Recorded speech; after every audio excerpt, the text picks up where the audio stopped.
If I tell you Donald Trump and pro wrestling, what does that make you think of? Personally, I immediately have in mind the famous Battle of the Billionaires at WrestleMania in 2007, where he ended up shaving Vince McMahon's skull. And, of course, that moment when he taunted the WWE boss at ringside. But his history in the sports entertainment business goes far beyond that. Far from it, since his first contacts with the industry took place more than 30 years ago. So in this video, what we're going to do is very simple, and it's going to be exciting. We're going to explore all the links between the 45th President of the United States and the Stamford Federation over time, and see together all the reasons why the real estate tycoon was perfect for this business. You are on the wrestling paradise. Why Donald Trump was made for pro wrestling. Let's go! First of all, make yourself comfortable and let me quickly introduce you to what Donald Trump has done in pro wrestling. Because, of course, there is a lot. And it is essential to know it to be sufficiently aware of his impact in this business. Can you only imagine that the story between Trump and WWE goes back to the 80s? Indeed, from that time on, he had a rather important role since he simply hosted WrestleMania, and not once, but twice. WrestleMania 4 and 5, the only time the showcase of the Immortals took place in the same venue 2 years in a row. For the record, at one point, he was sitting at ringside in one of these shows with his wife at the time, Ivana. And the legend Jake Roberts brandished his snake towards her and made Ivana fall off her chair. Apparently, he wasn't happy that she sipped her champagne during his match without really looking at it. And according to him, she even wanted to pay 2 of her bodyguards to go beat Roberts up in his hotel room as a payback, before Trump dissuaded her. After that, we saw him come to shows several times just as a fan, even appearing at ringside at WrestleMania 20 for example. And then came Trump's 2 biggest highlights in sports entertainment. First of all, the super important role he had in the Battle of the Billionaires at the beginning of 2007, when he faced Vince McMahon, the boss of WWE, and also a billionaire with a strong character. So I said he was facing him, but in fact it was by proxy in a way. They each had their representative, but anyway, don't worry, we'll talk about it later because, believe me, it was awesome. And I recommend that you stay until the end of our video to see every detail that made this Battle of the Billionaires so great, and to learn a crazy story about Donald Trump and Stone Cold Steve Austin. And here's the other big highlight in his pro wrestling history. Hang in there. The Trump Raw, when he was the owner of the Red brand just for one night. To summarize, this was the timeline of the moments when there were interactions between WWE and Donald. In my eyes, the first reason that Trump was really made for pro wrestling is the tremendous numbers to which he is linked. Brace yourself. WrestleMania 23, where he was a major player in what was sold as the main attraction of the show, namely the Battle of the Billionaires, hair versus hair against Vince, generated, hang on to your seat, 1.2 million pay-per-view buys. At that moment, let me tell you this. In history, there is only one WWE show that has sold more, and that is WrestleMania 28, when The Rock and John Cena faced each other for the first time. And again, that's just 17,000 more buys than WrestleMania 23. It's not that much of a difference. And you must realize what that means. In 2007, this show was sold for about $50 on pay-per-view, which is still an investment to just watch one show. Nowadays, being subscribed to Peacock to see all the premium live events, as they call them now, costs about, let's say, $10. It's not that much, especially since it also gives access to thousands of other shows from all eras. While paying $50 to see a single show implies that it really must be attractive and really make you want to pay this amount. You're going to tell me I'm being a salty Johnny, but I'm not convinced that if WWE went back to the pay-per-view system in the current era with what it offered in 2023, for example, it would manage to sell 1.2 million pay-per-views. Far from it. Unless if all the greatest stars come back, maybe. When we see that in 2023, the company was struggling to get at least 2 million people to watch its weekly shows while they are free. Between us, do you fully realize what this record number of pay-per-views sold represents? I would like to take this opportunity to say that some fights of Floyd Mayweather in boxing or Conor McGregor in MMA have reached similar figures, and we are talking about those who are considered to be the pay-per-view kings by many. And that's not all. During the entire road to WrestleMania 23, Monday Night Raw, WWE's weekly flagship show, at the time when the storylines were developed week after week in preparation for the pay-per-view, regularly exceeded 4 million viewers, which were the best ratings of the year 2007. And at that time, the angle of the Battle of the Billionaires with Trump was a central point of the shows. And the Trump Raw in June 2009, where the real estate mogul was physically present and had a big part, obviously, attracted no less than 4.5 million viewers, which was the biggest rating in years. Who can sit at my table and tell me, I know another celebrity who has attracted as many viewers to WWE on multiple occasions as Donald Trump? Mike Tyson? Well, I agree that he was important, but did he break any rating record? No. Arnold Schwarzenegger? Shaquille O'Neal? Floyd Mayweather? No, no, and no. None of them have the same numbers as Trump. And as you know, the numbers don't lie. Donald Trump means big ratings in pro wrestling. It's undeniable.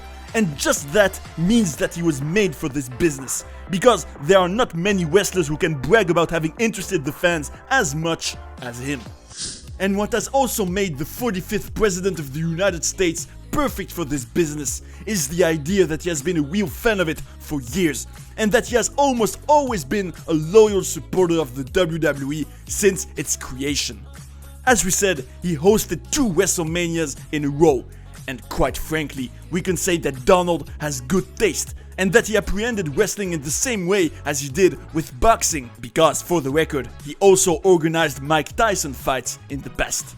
And it should be emphasized that he treated wrestling with respect and admiration, without listening to some critics, there always was, who say that it is fake or that it is ridiculous.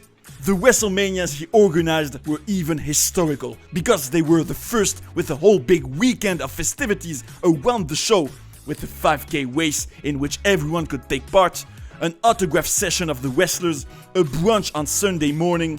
Under his influence, WWE thought it could be cool and super interesting financially to set up activities to make the fans live an even more unforgettable experience, to encourage them to stay there all weekend.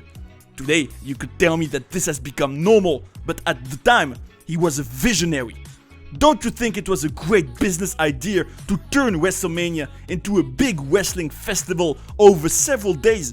With this innovation alone, Donald probably helped WWE to increase its revenues all the following years with what is now called WrestleMania Access, and which might not exist without Trump. So, if you've already been to WrestleMania and had a great time meeting your idols, for example, you can say thank you to the Donald. And besides, a funny story from the time when he hosted the Showcase of the Immortals is that he met the $1 Million Man, Ted DiBiase Sr., who said that everyone had a price and that he could corrupt anyone with his money. And they laughed together because the latter told him that Trump was his character, but in real life. What also comes to mind if I make a connection in my head between Donald Trump and pro wrestling is of course the incredible character he is from a purely wrestling perspective. Just physically, obviously. Look at this stature, look at this physical presence, these wide shoulders. Whatever we think of his time in the WWE, we are forced to recognize that we are dealing with a real larger-than-life character, with presence. And I'm not afraid to say he has more presence than some modern wrestlers, but that's another story. And beyond that, he also had a lot of skills that are very WWE-esque, let's say.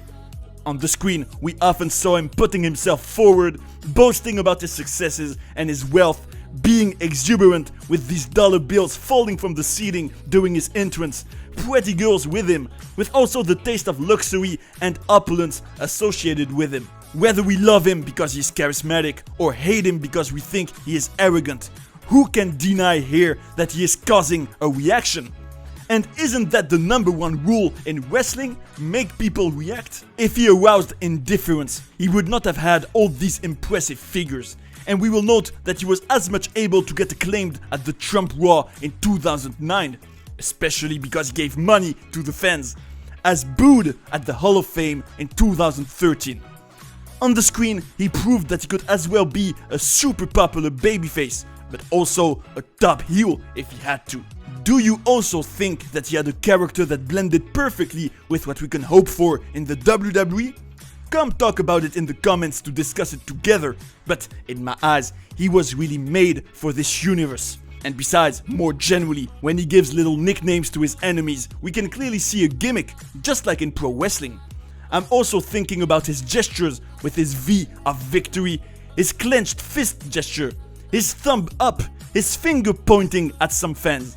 Even in this field, he is very expressive. How can we not also talk about his sense of formula, which was incredible at times in WWE, like when he told Vince, and I quote, "Your grapefruits are no match for my Trump Towers." Donald Trump has this showman side in him, this entertaining side. It's not for nothing that when he was the star of the show The Apprentice at one time, it also got tremendous ratings, with an average of 21 million viewers the first season, for crying out loud. For me, a lot of the moments he had in the WWE were top quality entertainment. When he faces Vince McMahon, who is like him in many aspects, to determine which one of the two is going to have his skull shaved at WrestleMania through their representatives, that was such good stuff. There was a stake, there is star power, with also Stone Cold Steve Austin as the referee. There are iconic moments. We go out of the wrestling bubble to offer a battle that can attract any spectator. A real clash of personalities, as they are too rarely nowadays, unfortunately. The scenes he had with the Boogeyman, who was trying to scare him but whom he mistook for a waiter, or with Santina Marella, whom he fired, they were so funny, and he was totally a natural in them. And also, every time he slapped Vince McMahon. So at that moment, you could say to me, yes, but Johnny, every time he appeared in the WWE, he was super highlighted. He was put in the best conditions to shine.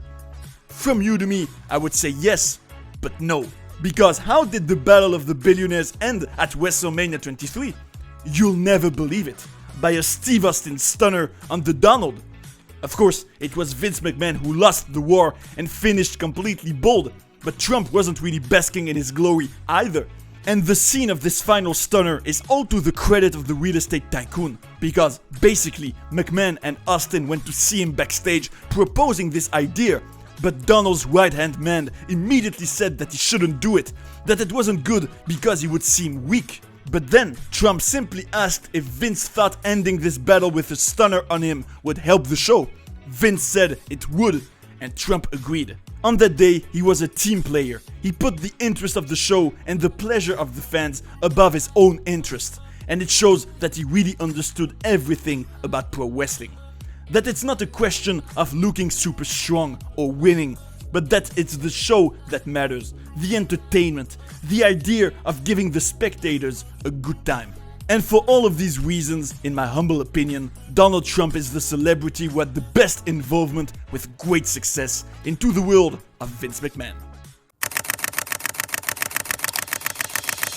Now you know why I think Donald Trump was really made for pro wrestling. Come tell us what you think in the comments if you didn't like his appearances in sports entertainment, or if, on the contrary, you loved it. If you think of other celebrities who have made as much WWE history as him. Anyway, the whole idea is to discuss it together, to exchange our opinions respectfully, of course. Let's not forget that we're all pro wrestling fans, and that we're a big and beautiful community, and that's the most important thing. We can say that this topic raises a lot of questions. I hope you had a good time watching this video, and I invite you to stay in the paradise of wrestling to look at some other ones. See you right away. And that's the bottom line, 'cause Stone Cold said so. What?